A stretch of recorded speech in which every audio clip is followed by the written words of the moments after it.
Kebingungan Safiatul tentang Quran Surah Al-Baqarah atau Surah Sapi Betina dan Tuhannya yang dia katakan sebagai roh.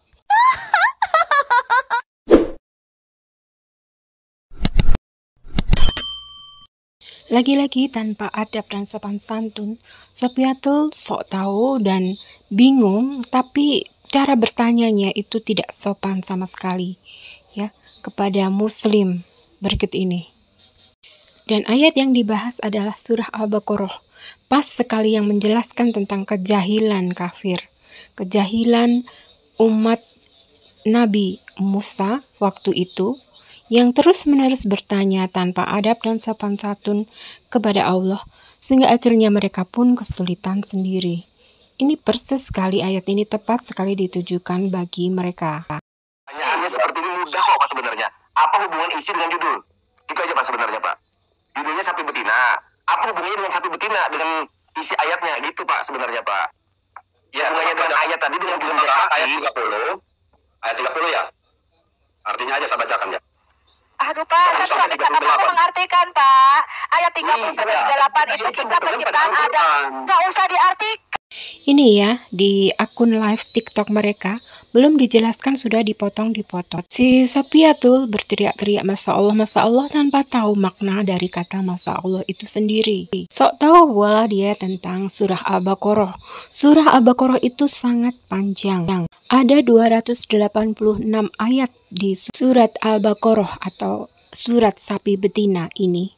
Dan hanya ada 2 surah yang menyebutkan dengan jelas nama Adam, tentang Allah yang mengajari segala nama kepada Nabi Adam, termasuk juga meridhoi dan mengajarkan ajaran agama Islam kepada Nabi Adam sebagai satu-satunya agama sejak zaman Nabi Adam. Lalu satu ayat lagi, ayat 37 yang menjelaskan tentang Allah menerima taubatnya Nabi Adam. Dan satu lagi surah yang hanya secara tersirat menceritakan tentang kehendak Allah untuk menciptakan manusia yang waktu itu ditentang oleh malaikat karena dikhawatirkan hanya akan membuat kerusakan di muka bumi saja.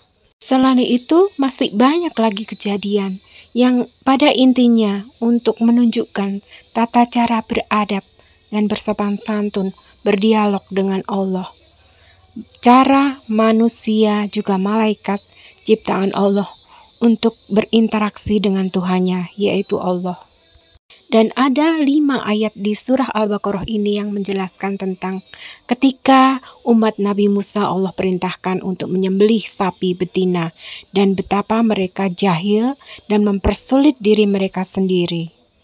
Makanya surah ini disebut atau dinamai surat sapi betina atau surat Al-Baqarah karena umat Nabi Musa waktu itu yang ngeyel tentang perintah Allah untuk menyembelih sapi betina.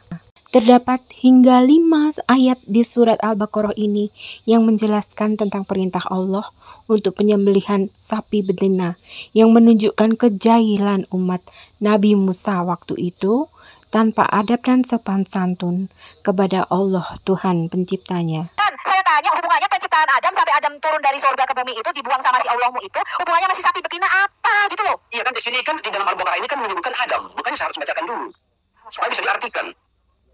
Masya Allah. Saya tuh nggak tanya arti, kalau kita saya nggak tanya arti. Saya nggak tanya arti. Ayat 30. Bentar Pak. Saya tanya. Surah sapi betina ayat 30-38 itu cerita tentang Adam apa bukan? Saya turunkan tidak nyambung.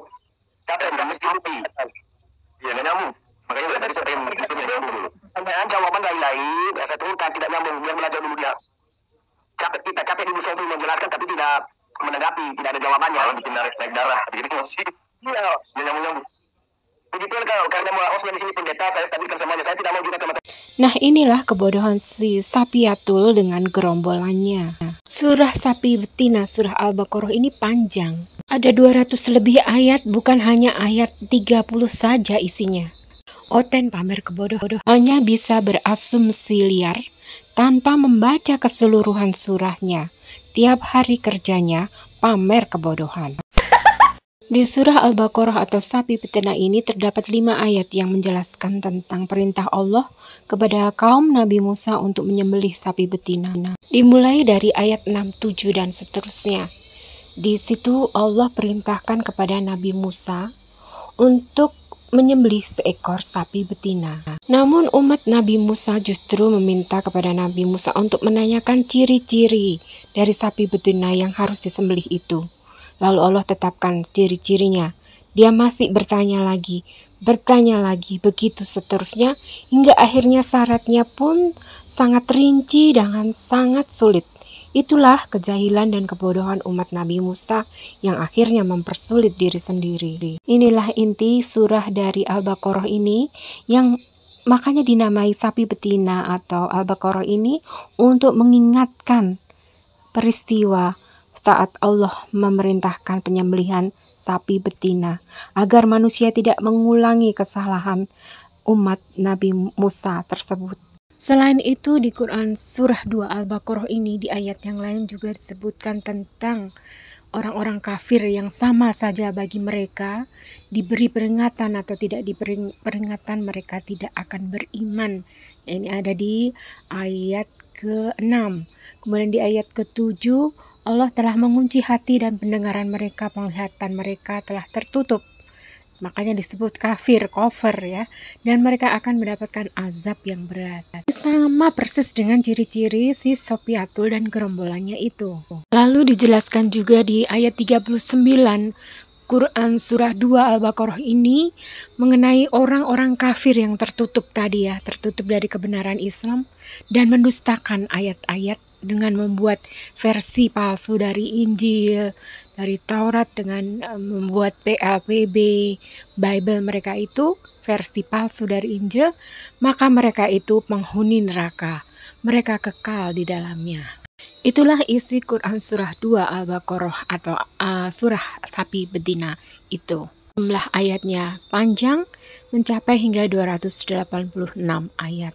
Intinya jangan berbuat bodoh seperti kafir. Tapi Allah membuka peluang untuk bertobat dan akan Allah terima seperti tobatnya Nabi Adam. Tak perlu Tuhan menjelma menjadi ini itu lalu dibunuh. Tuhan asli maha kuasa untuk ampuni dosa. Kebodohan si Sapiatul ini masih berlanjut rupanya. Simak yang berikut ini.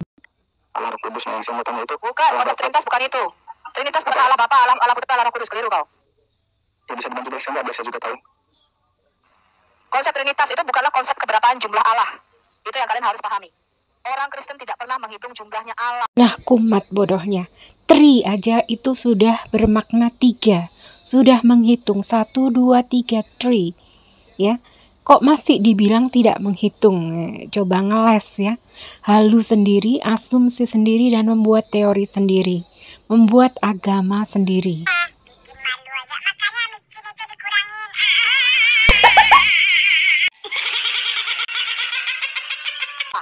Kata Allah di dalam Alkitab itu digambarkan ruah. Ruah itu artinya juga angin dalam bahasa Ibrani. Angin. Artinya kamu tidak bisa hidup. Kalau kamu bicara angin, yang pertama ya, saya kasih tahu kamu Allah yang kita sembah itu roh. Bahasa Ibraninya ruah. Ruah itu artinya juga angin dalam bahasa Ibrani. Ada banyak jenis angin. Mulai dari angin badai, angin topan, kentut pun angin. Allah itu menghembusi. Jadi dia tiup lubang hidung Adam, dan itu dia mengeluarkan roh, dan dia mengalirkan kehidupan, sehingga Adam itu diberi Nesema Hayim namanya. Maka Adam menjadi makhluk yang hidup karena dihembusi nafas Allah. Nafas Allah di dalam Alkitab kita itu artinya roh. Ya, jadi nafas Allah itu selalu diasosiasikan dengan roh. Ini kalian harus ingat dulu. Ya, ruah itu artinya angin. Apa artinya Allah adalah roh? Artinya dia pertama maha hidup. Dikatakan dia sumber segala roh, dia bapak segala roh. Ya, semua yang bernafas itu sumbernya dari dia. Yang kedua, arti angin itu artinya dia tidak bisa dilihat dengan mata Allah kita itu tidak nampak dengan panca indera. Arti angin dia nggak punya wujud, nggak punya bentuk Allah kita. Padahal Yesus kan nampak dan bisa dilihat. Tidak punya wujud, tidak punya bentuk, tidak berlokasi, tidak bertempat, tidak bisa ditimbang, tidak bisa dihitung, tidak bisa di. What? Bodoh. Angin bisa ditimbang. Cukup masukkan ke suatu wadah, lalu timbang wadah itu dan dikurangi dengan berat wadah itu, maka itu adalah berat anginnya. Lagi-lagi pamer kebodohan. Meski ringan, tapi bukan berarti tidak punya berat. Tetap bisa ditimbang. Jangan pikir semua orang sebodoh kamu, Sapiatul. Hari-hari membual saja kerjanya. dibagi, tidak bisa ditambah, nggak bisa dikurangi, karena dia metafisika, bersifat roh. Roh itu artinya tidak bisa dikenakan persamaan matematika. Di dalam Alkitab kita, dikatakan Allah itu mempunyai 7 roh. Yesaya 11 ayat 2, Wahyu 1 ayat 4, Wahyu 4 ayat 5. Hah? Makin kacau aja nih ocehan si Sapiatul. Tadi di awal Tuhannya tidak bisa dihitung, padahal jelas-jelas ada Trinitas. Tri itu 3. Kemudian sekarang dia bilang lagi Tuhannya ada 7 roh. Roh itu ciptaan Allah, bukan Tuhan. Tuhan itu suatu zat yang kekal, entitas yang kekal, yang tidak akan pernah bisa mati. Sementara roh untuk bisa hidup memerlukan raga. Begitu raganya rusak, maka roh itu dalam keadaan disebut mati. Tiap makhluk hidup ciptaan Allah pasti memiliki roh dan juga memiliki raga. Tapi raganya dengan mudah rapuh dan bisa menjadi rusak, sehingga roh itu pun disebut mati. Kalau Tuhan itu spirit yang high dan maha suci, tak ada yang bisa menyamai, bukan roh, bukan sama seperti ciptaannya, yaitu roh, bukan. Roh manusia perlu raga yang terbuat dari zat dari unsur tanah untuk bisa disebut hidup. Begitu raga manusia rusak, maka roh itu pun disebut mati. Roh dari jin dan iblis, baik itu jin kafir maupun jin muslim, memerlukan raga juga yang terbuat dari unsur api. Raga itu bisa rusak juga, sehingga disebut jin atau iblis itu mati. Roh jin dan iblis itu nantinya yang akan bersatu di neraka bersama dengan roh manusia kafir. Manusia kafir itu akan menjadi alas kaki dari iblis dan jin kafir yang mereka sembah selama di dunia. Sedangkan manusia muslim akan tinggal di surga. Surga itu tempat bagi manusia muslim, bukan tempatnya Tuhan ya. Tuhan kok nebeng di surga sih?